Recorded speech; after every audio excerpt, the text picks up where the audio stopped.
Break के बाद एक बार फिर आपका स्वागत है। चर्चा लगातार चल रही थी, हमारे तमाम मेहमान हमारे साथ जुड़े हुए हैं, लेकिन अब बहुत कम, कुछ मिनट्स रह गए टॉस होने में, और टॉस आज डिसाइड करेगा कि कौन पहले बल्लेबाजी करता है और किसके लिए वो पॉजिटिव रहने वाली है। बात इस पर बड़ी बातचीत होने वाली है। लेकिन अब चूंकि अगर कोलंबो की अगर हम बात करें और खास तौर पर प्रेमदासा स्टेडियम की, तो अगर ओस इस समय संभवतः नहीं गिरती है, जैसे राजीव जी आप बता रहे थे, और ओस अगर नहीं गिरेगी तो पिच खुरदुरी हो जाती है, बड़ी ड्राई हो जाती है, और उसके क्या साइड इफेक्ट हो सकते हैं ये हम बात करेंगे। मैं बल्ला राजीव जी आपको सौंप दे रहा हूं, अगर आप मुझे बता सकें कि अगर पिच ड्राई होती है और पहले बल्लेबाजी अगर भारत को मिलती है तो क्या परिणाम होंगे, और फिर अगर पाकिस्तान पे जाती है वो आपसे जानूंगा। शुरुआत पहले तो क्योंकि टीम इंडिया में अगर 3 लेफ्ट हैंडर्स हैं और आप भी लेफ्ट हैंडर है तो आप समझ सकते हैं कि आप भी और क्योंकि मैं इसलिए आ गया कि तिलक वर्मा जी, फिर ईशान किशन और अभिषेक, और तीनों की बैटिंग स्टाइल बड़ी डिफरेंट है। खासतौर से सबसे पहले अगर ईशान की बात करें तो उनका जो स्ट्रॉन्ग पॉइंट अगर आप देखें तो जो लेग साइड पे खासतौर से अगर आप देखें, लेग साइड बहुत स्ट्रॉन्ग है। खासतौर से अगर आप उनको मिडिल स्टंप पे या आप उनकी बॉडी की तरफ आते हैं तो वो थोड़ा अंदर जाते हैं बॉडी के। देन वो आपने देखा होगा कि स्क्वायर लेग और मिड विकेट पे अपने शॉट्स खेलते हैं, लेकिन ऐसी पिच पे आपको थोड़ा सा एक आध ओवर संभल के खेलना पड़ेगा। कुछ बॉलें रुक सकती हैं जब तक आप अडॉप्ट ना कर लेंगे। दिल्ली में आपने देखा होगा कुछ बॉलें रुकी थी नामीबिया की, देन ईशान ने थोड़ा अपने आप को संभाला और फिर बैटिंग की। अब जैसे अभिषेक थोड़ा सा ट्रिगर मूवमेंट उनका अंदर की तरफ है। अगर आप अभिषेक को देखें तो अभिषेक थोड़ा हट के खेलते हैं, यानी वो कवर्स आपका लॉन्ग ऑन ये उनका टारगेट होता है, या अपर कट खेलते हैं जो इधर जाता है। अभिषेक फंसते कहाँ है, जो थोड़ा शॉर्ट बॉल बॉडी पे आता है। आपने देखा होगा स्टेप आउट तो करते ही हैं जब वो ये मारने जाते हैं, और जब आप ये शॉट मारने जाते हैं तो चांसेस काफी हद तक होते हैं कि टॉपेज लगे। और क्योंकि आजकल जो फील्डिंग सेट होती है, रॉबिन भाई देख रहे हैं कि डीप फाइन लेग नहीं होता, डीप स्क्वायर लेग होता है, और एक आपने अगर लॉन्ग ऑन लगा दिया और आपकी बॉडी पे अटैक हो रहा है देन वो प्रॉब्लम होती है। और खासतौर से ऐसी स्लगिश विकेट पे जो बॉल बैट पे ना आ रहा हो, तो ये इसमें तिलक वर्मा का बड़ा वो टेक्निकली साउंड है, थोड़ा सा सिंगल डबल भी खेलते हैं, और शीट एंकर का जो रोल होता है, यानी कि उनको पता है कि थोड़ा ग्राउंडेड भी खेलना है और जब खराब बॉलें मिले उसको मारना है। ये दोनों जो बैट्समैन है, जो दोनों लेफ्ट हैंडर्स है, वो तो बना के मार देते हैं। तो ये एक बड़ा फर्क होगा इस मैच में। तो तीनों लेफ्ट हैंडर्स मुझे लग रहा है की रोल होगा भारत के लिए निश्चित तौर पर। और फिर सूर्या तो है ही जो ऑफ को भी लेग बना देते हैं। अब मैं सर आपसे स्पिनर्स का थोड़ा जानना चाहूंगा। आज बड़ी हमने चर्चाएं सुनी, चर्चाएं की भी हैं कि स्पिनर्स का बड़ा रोल होने वाला है। क्यों होने वाला है, और जो वरुण चक्रवर्ती की हम बात कर रहे हैं या कुलदीप की हम बात कर रहे हैं, उनके आने से क्या एज भारतीय टीम को मिल सकता है? देखिए, स्पिनर का रोल ऐसे विकेट पे होता है जो स्पिन फ्रेंडली विकेट होते हैं। प्रेमदासा ऐसा ही विकेट माना जाता है जिसपे बॉल पड़ के स्लो आता है। अब स्लो अगर बॉल देखिए, अगर आप बॉल डाला आपने और बॉल स्लो आया तो आपका बैट तो उसी फ्लो में चलेगा जिस तरह से एयर में बॉल आती है, तो वो बॉल आपकी हवा में जाने के ज़्यादा चांसेस रहते हैं। अच्छा। तो उसमें हमेशा आपको फ्री होकर शॉट नहीं खेल सकते, आपको थोड़ा वेट करना पड़ेगा, वेट करके खेलना पड़ेगा। अगर आप जल्दबाजी करेंगे तो एयर में चला जाए, मानो आप मिड ऑफ के ऊपर से मारना चाह रहे हैं, आपने मार। तारिक उस्मान तारिक जिनकी हम बात कर रहे हैं, क्योंकि ऑलरेडी रोक के फेंकते हैं। अगर आप सपोज करें मैं बीइंग लेफ्ट हैंडर हूँ, बॉलर आया और मैं पहला मेरा ये चला गया, इनिशियली आप फ्रंट फुट पे चले गए, अब वो तो रोक के फेंकते हैं। उन्होंने अपनी लेंथ वेरी कर ली और कहीं इधर उधर गिरी बॉल जो रफ है, तो देन वो आप ड्राइव मारने जाते हैं या आप ऊपर से मारने गए और वहां मिस टाइम होने के चांस होते हैं। तो वो जो उस्मान तारिक को खेलना है, और तीनों लेफ्ट हैंडर्स के लिए बहुत डेंजरस वो गेंदबाज है। कोई भी ऑफ स्पिनर जो थोड़ा रोक के डालता है, मुझे लग रहा है वो बहुत डेंजरस होता है।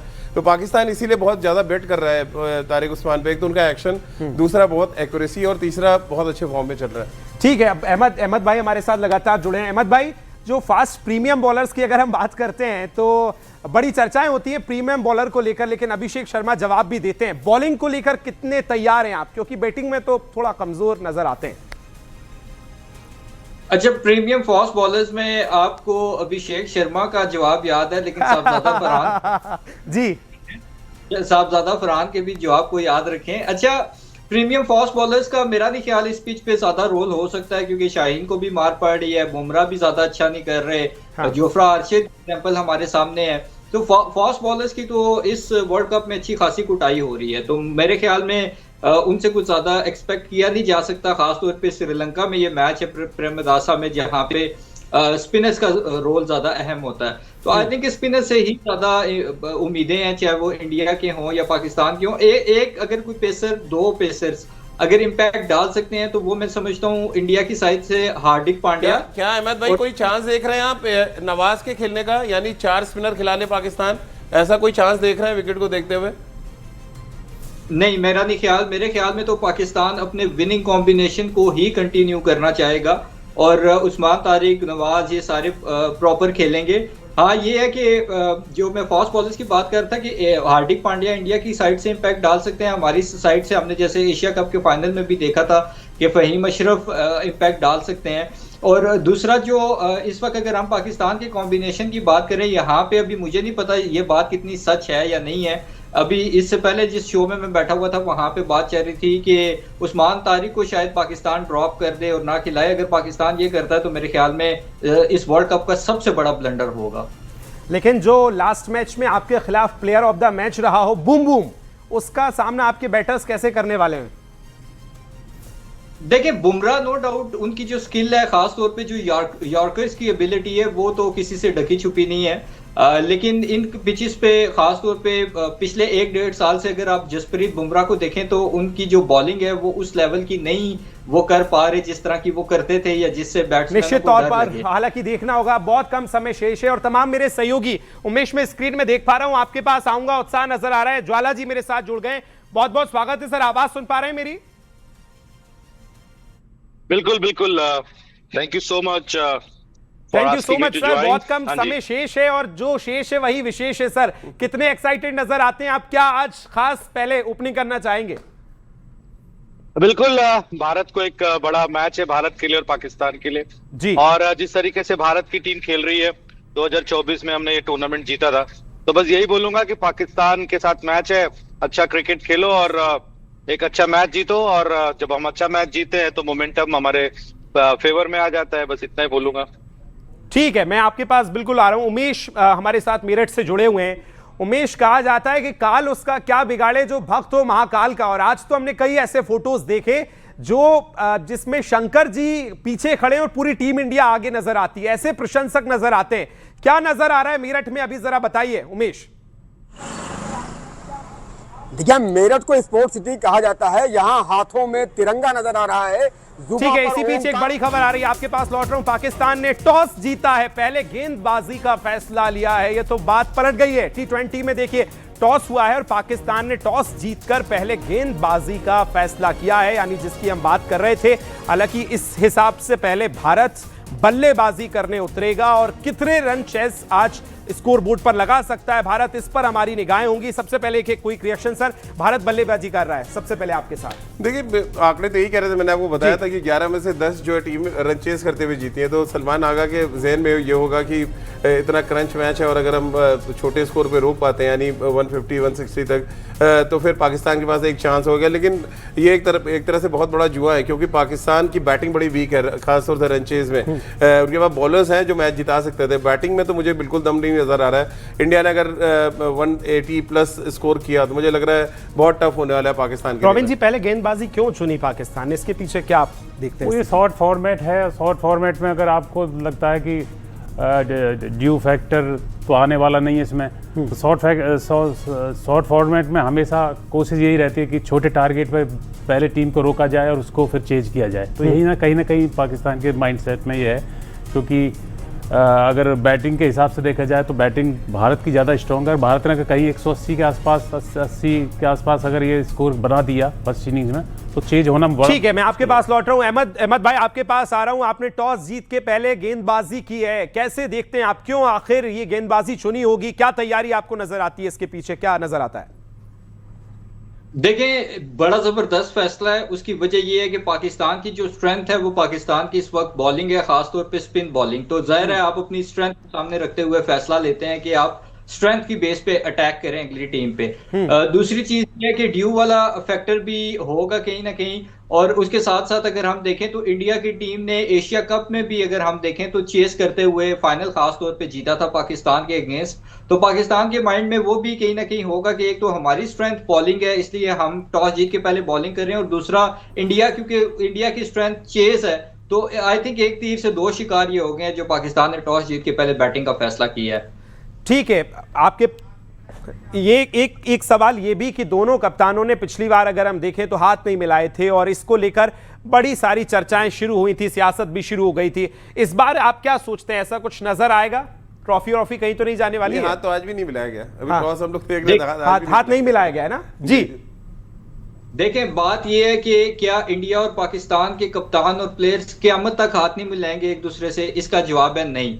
आज नहीं तो कल आपके प्लेयर्स ने, हमारे प्लेयर्स ने एक दूसरे के साथ हाथ मिलाने हैं। मुझे ये समझ नहीं आती कि एक नॉन इशू को इशू बना के इतना तूल क्यों दिया जा रहा है और बिला वजह का एक बात का बतंगड़ क्यों बनाया जा रहा है। हाथ मिलाने से क्या कोई एक दूसरे के मुल्क में मिसाइल चल जाएंगे या एक दूसरे के जो है वो मुल्क पे कब्जे हो जाएंगे जो हाथ नहीं मिला सकते? आई थिंक इंडिया और पाकिस्तान में एक क्रिकेट लेगेसी है। हम अपने बच्चों को, जो यंग क्रिकेटर्स हैं जो बड़े हो रहे हैं, उनको क्या पैगाम दे रहे हैं? वो ये सब देख के बड़े हो रहे हैं जो क्रिकेटर्स हैं कि हम भी आगे जाके इस तरह से हाथ नहीं मिलाएंगे और इस तरह का। ये तो देखिए कैप्टन का हमारे फैसला है, लेकिन आपने तो मैच का भी मना किया था। आज आप मैच खेलने तैयार हो गए। उमेश कुछ कह रहे हैं, बहुत जल्दी से उमेश आपके पास आ रहा हूं, बोलिए क्या अपडेट है?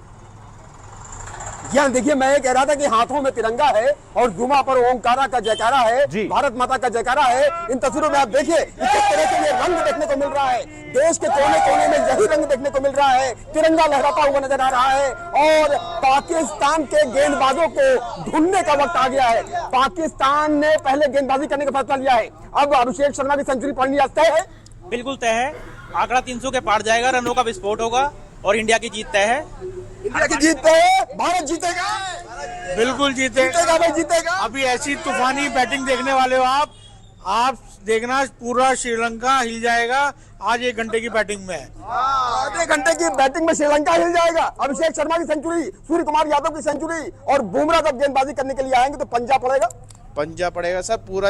पूरा स्टेडियम, पूरा श्रीलंका हिल जाएगा, दबा के हिलेगा सर। आज श्रीलंका कहेगा क्या हो गया, ये धरती कैसे हिलने लगी हमारी। क्या कहोगे आज के मैच को लेकर के? मैच के पाकिस्तान बेशक वो टॉस ही जीता है, लेकिन मैच तो हम ही जीतेंगे। मैच हम ही जीतेंगे। ठीक है, उमेश लौट रहा हूं आपके पास। ज्वाला जी हमारे साथ लगातार हैं। ऋषभ आपके पास आ रहा हूं, एक क्विक रिएक्शन पहले ज्वाला जी से, फिर ऋषभ के पास आऊंगा। ऋषभ हमारे साथ, अच्छा चलिए ऋषभ से पहले ले लेते हैं। ऋषभ, टॉस हो गया है, पाकिस्तान पहले गेंदबाजी करना चाहता है। आपके साथ कुछ लोग हैं तो बात भी कर सकते हैं आप।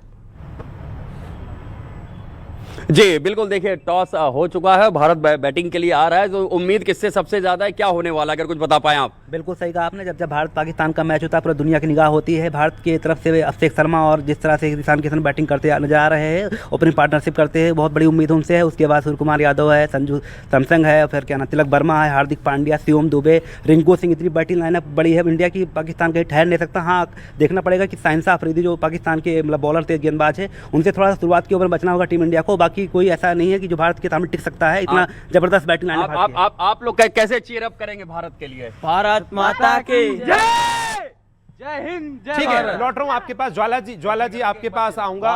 फराह के पास अपडेट है। फराह बताइए क्या अपडेट है आपके पास? कम हो गया, आप देख सकते हैं जोश साफ देखने को मिल रहा है, खुशी देखने को मिल रही है। यहाँ पर लोगों का जो उत्साह है वो बढ़ता जा रहा है। सीधा जो है वो बातचीत कर लेते हैं। तो जो भारत है वो पहले बैटिंग कर रहा है। क्या लग रहा है कि कौन सबसे ज्यादा जो है वो छक्के जो है वो लेके आएगा? Definitely Abhishek Sharma for me. I think I can't wait to see him set the field on fire. I think I'm very much looking forward to him. I think he's going to score a century for sure. Bharat की batting को, जैसे toss में पाकिस्तान तो जीत गया है, लेकिन Bharat batting पहले कर रहा है, इसको किस तरीके से देख रहे हैं? जैसे सूर्या ने कहा कि बैटिंग खेलने के लिए पहले देख रहे थे, सो इससे कोई ज़्यादा फर्क नहीं पड़ेगा। टीम अच्छी टोटल करेगी और हमारे बॉलर्स अच्छे हैं, हम डिफेंड करेंगे। तो भारत आज जो है वो जीतेगा, ये निश्चित रूप से। पाकिस्तान ने ना ये बहुत बड़ा गलत डिसीजन लिया है। उनकी बैटिंग तो वैसे ही खराब है, उनको पहले बॉलिंग लेने की जगह बैटिंग लेना चाहिए था। तो हमारे लिए बहुत अच्छा डिसीजन है। So we are very hopeful and as we said, India ही जीतेगा। इंडिया। देखिए, आप जोश देख रहे हैं, एक्साइटमेंट देख रहे हैं, और यहाँ पर देखिए, यहाँ पर बच्चे भी हैं जिनसे हमने लगातार बात की थी। तो क्या लग रहा है, इंडिया जीत रहा है? हाँ, इंडिया जीत रहा है। देखिए, बच्चों के अंदर भी उतना ही उत्साह है और जोश जो है वो धीरे धीरे बढ़ता जा रहा है। हम देख रहे हैं, हमें टेबल पे आपके सामने स्नैक्स नजर आ रहे हैं, यानी पूरी तैयारियां कर ली गई हैं, क्योंकि अगले कुछ घंटे तो कम से कम जो लोग हैं वो उठने नहीं वाले। ज्वाला जी आपके पास में आ रहा हूं। जब हम बात करते हैं T20 वर्ल्ड कप जैसे मैचेस की और पाकिस्तान के साथ हो, तो प्रेशर आप जानते हैं कैसा होता होगा। यूएसए के सामने हमने देखा कि हमने कुछ जल्दी विकेट्स खो दिए थे, वैसा इस बार ना हो, उसको लेकर भारतीय टीम की आप कैसे सोच देखते हैं? अब तक क्या सबसे पहले जो ओपनर आएंगे उनकी क्या स्ट्रेटेजी रहने वाली है? बिल्कुल पॉजिटिव इंटेंट से खेलना है और आपको बॉल टू बॉल और ओवर टू ओवर खेलना है और मुझे लगता है जो पाकिस्तान का ये फैसला है थोड़ा दबाव वाला फैसला है, क्योंकि उनको ऐसा लग रहा है कि अगर वो बॉलिंग से जल्दी विकेट्स निकाल लेंगे तो इंडिया की टीम दबाव में आ जाएगी। तो आई थिंक ये स्ट्रेटजी का पार्ट है, लेकिन जिस तरीके से भारतीय बल्लेबाजी चल रही है और चलेगी, हालांकि यूएस के अगेंस्ट थोड़ा प्रॉब्लम हुआ था एट द बिगनिंग, बट वो विकेट अलग था और ये विकेट अलग है, और मुझे लगता है भारत की टीम आज अच्छा करेगी निश्चित तौर पर। अहमद भाई, लेकिन मुझे एशिया कप याद आता है, जो शुरुआती गेंदबाज होते हैं वो बड़ा प्रेशर क्रिएट करते हैं और उतना ही प्रेशर नजर नहीं आया था उस मैच में। हमने देखा था अभिषेक किस तरह से जैसे ही शुरुआत में उतरे थे और उसके बाद पहली बॉल से उन्होंने बाउंड्री के साथ शुरुआत की थी। अगर वैसी ही आज शुरुआती 4-5 ओवर में अगर रन खींचते हैं तो क्या होगा? क्या यह फैसला आपको नहीं लगता कि कुछ जल्दबाजी में ले लिया गया है? नहीं, मेरा नहीं ख्याल, क्योंकि पाकिस्तान ने अपनी स्ट्रेंथ की बेस पे फैसला किया है। बैटिंग चाहे पाकिस्तान पहले करे या बाद में करे, बैटिंग तो करनी है। तो आई थिंक ये एक अच्छी स्ट्रेटजी है कि आप अपनी स्ट्रेंथ की बेस पे फैसला करें। पहले 4 ओवर में अगर 40-50 रन बना दिए थे एशिया कप में, तो आपको नहीं लगता ये कमजोरी है आपकी? प्रीमियम बॉलर जो पहले दूसरे तीसरे उस पे अगर 40-40 रन निकल गए थे। देखें, एशिया कप में पाकिस्तान का ये कॉम्बिनेशन नहीं था जो इस वक्त कॉम्बिनेशन है, और आप कह रहे हैं कि पहले 4 ओवरों में 40 रन लग गए तो क्या होगा? अगर पहले 4 ओवरों में 4 आउट हो गए इंडिया के तो क्या होगा? आप इस एंगल से भी देख सकते हैं। तो आई थिंक ये डिसीजन तो ठीक है। अब पाकिस्तान ने अगर ये डिसीजन लिया है तो मेरे ख्याल में शाहीन के बजाय अगर हम स्टार्ट सैम अयूब से करें तो वो ज्यादा इंपैक्टफुल साबित हो सकता है, क्योंकि वो विद द सीम जो बॉल डालता है उससे ड्रिफ्ट इन भी होता है उसका बॉल। तो मेरे ख्याल में शाहीन से ज्यादा बेहतर ये है कि सैम से आगाज कराएं इनिंग्स का। राजीव जी, इंटेंट क्या रहेगा? क्योंकि हमने लगातार प्रेस कॉन्फ्रेंसेस भी देखी हैं और अभिषेक कहते हैं कि मेरे पास कोई प्रेशर नहीं आएगा, मैं उसी इंटेंट के साथ खेलूंगा। तो आज शुरुआती 4-5वें ओवर तक वैसे ही नजर आएगा? नहीं, वो तो हमारा टेम्पलेट बन चुका है कि हम ऑल आउट अटैक पे जाते हैं और इसीलिए हम एक एक्स्ट्रा बैट्समैन खिलाते हैं। तो ये एक अच्छा टेम्पलेट भी है। और मैं पाकिस्तान की टीम देख रहा हूँ, उसमें मैं देख पा रहा हूँ कि उस्मान तारिक हैं, अबरार 2 स्पिनर, शादाब भी खेल रहे हैं और मोहम्मद नवाज 4 स्पिनर खिलाए। जो मैंने आपसे मतलब टॉस से पहले पूछा भी था कि क्या पाकिस्तान 4 स्पिनर के साथ जाएगा, और एग्जैक्टली वही हो रहा है। और जिस तरह भारत ने कुलदीप को इंक्लूड किया है अपने प्लेइंग 11 में, अर्शदीप को ड्रॉप करके, एक बात तो साफ दिखा रहा है कि जो हमने ये रेड पिच यहाँ पे बना रखी है स्टूडियो में, ऐसी खतरनाक पिच होगी प्रेमदासा की, क्योंकि दोनों टीमें बहुत हैविली डिपेंड कर रही हैं अपने स्पिनर्स पे। तो ये एक तो पहले तो हमें पूछना चाहिए अहमद भाई से कि पाकिस्तान 4 स्पिनर खिला रहा है और वो पहले गेंदबाजी कर रहे हैं, मजा नहीं, समझ नहीं आया। क्योंकि अगर आमतौर पर आप इतने स्पिनर खिलाते हैं तो जाहिर सी बात है आप बाद में गेंदबाजी करना चाहते हैं। 4 स्पिनर नवाज खेल रहे हैं अहमद भाई। देखिए, मैंने तो आपको कहा था कि most probably Pakistan winning combination के साथ ही जाएगा, और वही हुआ कि अपने विनिंग कॉम्बिनेशन के साथ ही पाकिस्तान कंटिन्यू कर रहा है, किसी किस्म का कोई चेंज नहीं है सच। जो बात आप कर रहे हैं राजीव के 4 मेन स्पिनर्स और इसके साथ अगर आप सैम को भी इंक्लूड कर लें तो आई थिंक 5 बन जाते हैं। तो अगर इस इतने जबरदस्त कॉम्बिनेशन के साथ पाकिस्तान जा रहा है तो मेरे ख्याल में बड़ा एक क्लैरिटी ऑफ थॉट होगा, और वो ये कि हमने जो है वो शुरू से ही स्पिनर से बॉल करानी है। और मुझे भी यही लग रहा है कि शायद सैम ही ओपन करे और इंडिया को किसी ना किसी तरह से अंडर प्रेशर लेके आना है। देखें, ये वो पिच नहीं है, ये हमें अंडरस्टैंड करना पड़ेगा जहां पे आप 200-250 जिस तरह आप इंडिया में करते हैं उस तरह से करेंगे। यहाँ ज्वाला भाई से एक सवाल ले लेते हैं। ज्वाला भाई, कुलदीप को इंक्लूड किया गया, अर्शदीप को ड्रॉप किया गया, जो हमारे प्रीमियम T20 के बॉलर है, कैसे आप देखते हैं ये इंक्लूजन को? आप कैसे देखते हैं? और दोनों टीमें हैविली डिपेंड स्पिनर्स पे कर रही है, यूज्ड पिच पे मैच हो रहा है, क्या ये एक बड़ा रीजन है? बिल्कुल। आई थिंक श्रीलंका में जब भी आप कोई मैच देखोगे तो आपको हमेशा स्पिनर्स दिखाई देंगे। तो मुझे लगता है विकेट को देख के फैसला किया गया है, बिकॉज श्रीलंका में इतने बड़े बड़े स्पिनर्स दिए हैं तो वहाँ की विकेट्स भी वैसे ही हैं। तो और साथ ही साथ वहाँ पे बारिश का भी काफी कुछ चल रहा था, तो मुझे लगता है विकेट्स के हिसाब से फैसला दिया गया है, क्योंकि वहाँ पे स्लो टर्निंग ट्रैक होता है, वहाँ पे बॉल बैट पे आता नहीं है। तो कहीं ना कहीं आपको स्पिनर्स अगर बॉल डालते, हो सकता है पावर प्ले में आपको स्पिनर्स देखने को मिले, क्योंकि पावर प्ले में हमने देखा आज कैसे वेस्ट इंडीज ने विकेट निकाला। तो मुझे लगता है कि ये आपको बहुत सारी चीजें आपको देखने को मिलेंगी। निश्चित तौर पर, बिल्कुल। और एक बार अगर प्लेइंग 11 भारत की जो है उसको बड़ी स्क्रीन पर अगर आप दे पाएं तो उस पर हम बातचीत करेंगे। तमाम सहयोगी लगातार जुड़े हुए थे क्योंकि अब से बहुत कम समय शेष रह चुका है, जिसके बाद भारतीय टीम उतरेगी और पहले 5 ओवर जिस तरह से ज्वाला जी कह रहे हैं, राजीव जी बात कर रहे थे, राजीव जी बहुत जल्दी से अगर ये जो प्लेइंग 11 भारत ने सिलेक्ट की है इसको अगर आप समझा पाए पाकिस्तान के खिलाफ। जी राजीव जी अगर आना चाहें। देखिए मैं कह रहा हूँ कि टॉप हमारे 4 बैट्समैन है, मुझे लग रहा है इसमें कोई चेंजेस होने नहीं थे। देखिए अभिषेक शर्मा, ईशान किशन, तिलक वर्मा और सूर्या, ये 4 हमारे टॉप 4 जो फिक्स हैं और इनके साथ ही में जाना था। जो हम चेंजेस में सोच रहा था कि मे बी रिंकू सिंह की जगह मे बी यहाँ पर हम वॉशिंगटन सुंदर को देख पाए अगर आपको एक स्पिनर ऐड ऑन करना था, बट भारत ने बहुत ज्यादा ओवर एक्साइटेड हो गए कि पिच देख के पाकिस्तान के तरह 4 स्पिनर नहीं खिला दिए। दूसरा मैं एक चेंज जो यहाँ पे देख रहा हूँ, कुलदीप यहाँ मैं अर्शदीप को रखता और यहाँ पे शायद मैं ले आता, तो ये एक मेजर बिल्कुल आप बिल्कुल निश्चित तौर पे सही कह रहे हैं। लेकिन सर लोगों को चिंता शर्मा से है, लेकिन पिछली बार थका वर्मा ने दिया था, इस पे क्या सोचते हैं? यहाँ आ जाइए आप। जी इसमें देखिए मेरा मानना ये है, मेरा मानना ये है कि अभिषेक शर्मा जिस तरह की फॉर्म में चल रहे हैं, निश्चित रूप से वो एक मैच किसी वजह से पेट की गड़बड़ी की वजह से नहीं खेल पाए थे, लेकिन फॉर्म उनकी बरकरार है। तो पाकिस्तान एक चीज़ सोच सकता है, उन्होंने जो फील्डिंग पहले की है उसमें ये सोच सकता है कि वो पावर प्ले में ही शुरुआत स्पिनर से कराए, क्योंकि वो फास्ट बॉलर को तो बहुत अच्छा मारते हैं। स्पिनर को अगर वो थोड़ा सा रखेंगे और बॉल स्लो आएगा तो वो उस तरह का शॉट सिलेक्शन में उनको एक बार अगर पाकिस्तान की टीम दिखाए तो हम लोग बता पाएंगे कौन सा प्लेइंग 11 अगर पाकिस्तान की आप डाल पाएंगे तो जी ये देखिए फटाफट ये पाकिस्तान की प्लेइंग 11 दिखाते हैं जी। यहाँ पे जो स्पिनर्स की हम बात कर रहे हैं, ये देखिए अबरार इनके मिस्ट्री स्पिनर है, जैसे हमारे वरुण है, फिर ये उस्मान तारिक जो एक और ट्रम्प कार्ड पाकिस्तान के तौर पे देखा जा रहा है, ये दूसरे स्पिनर। तीसरे नवाज हैं इनके जो ऑलराउंडर है, मोहम्मद नवाज यहाँ पे है, जिनके बारे में मैं कह रहा था कि टीम में आएंगे। इनका रिकॉर्ड हालांकि भारत के खिलाफ बहुत खराब है। और शादाब खान ये लेग स्पिनर है जो बहुत अच्छा इनका ट्रैक रिकॉर्ड है। एक स्पिनर है जो और हम लोग मिस कर रहे हैं, 5वां स्पिनर पाकिस्तान के पास, वो है सैम अयूब। इन्होंने एशिया कप में बहुत अच्छी गेंदबाजी की थी। निश्चित तौर पर तो ये 4 बड़ा एज हो सकता है, 5 क्वालिटी स्पिनर है जो चलिए निश्चित तौर पर तो ये आप प्लेइंग 11 देख रहे हैं पाकिस्तान की। भारत की जो है वो हमने आपको दिखाई है। कुछ समय, अब बहुत कम समय शेष रह गया है और उसके बाद तो आप भी कुर्सियों की पेटियां बांध दीजिए। हालांकि न्यूज़ 18 तमाम अपडेट्स आपको देता रहेगा। यहां वक्त बहुत छोटे से ब्रेक का, कहीं मत जाइएगा, जल्द लौट रहे हैं।